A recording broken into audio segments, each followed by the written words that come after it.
થોડું પોલીસ સ્ટેશનમાં પીઆઈઓ નો ટાઈમ નક્કી થઈ જાય કે એ ટાઈમ પર જ ગમે તેવું નાનું મોટું કામ હોય, કોઈ ઇમરજન્સી હોય તો વાત અલગ છે, પરંતુ પીઆઈ અને ડીવાયએસપી તો અમુક દિવસ નક્કી કરવા જોઈએ કે આ દિવસે આટલા સમયે પોલીસ સ્ટેશન અને ઓફિસની અંદર અમદાવાદ ગ્રામ્યના કોઈ બી નાગરિકો આવીને સીધા મળી છે। જો ઉપમુખ્યમંત્રીની ઓફિસમાં સોમ ને મંગળવારે ગુજરાતના કોઈ બી ખૂણાથી કોઈ બી વ્યક્તિ આવીને મળી શકતા હોય તો પીઆઈ અને ડીવાયએસપી ને કેમ નહીં?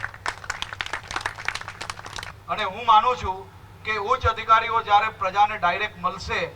તો નાના મોટા એવા પ્રોબ્લેમ હશે કે જે તમારા ધ્યાન સુધી દરરોજ નહીં આવતા હોય, પરંતુ વધુમાં વધુ લોકોને મળવાના કારણે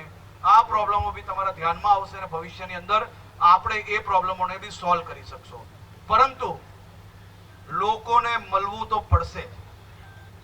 હવે આ વ્યવસ્થા તમે ગોઠવો કે પછી હું ઇન્ટરફિયર થઈને ગોઠવીશ, હું માનું છું ત્યાર સુધી તમે સૌ લોકો સક્ષમ છો અને તમે સૌ લોકો આ સૂચનાનું પાલન કરીને જરૂરથી લોકોને વધુમાં વધુ સહાય કરશો।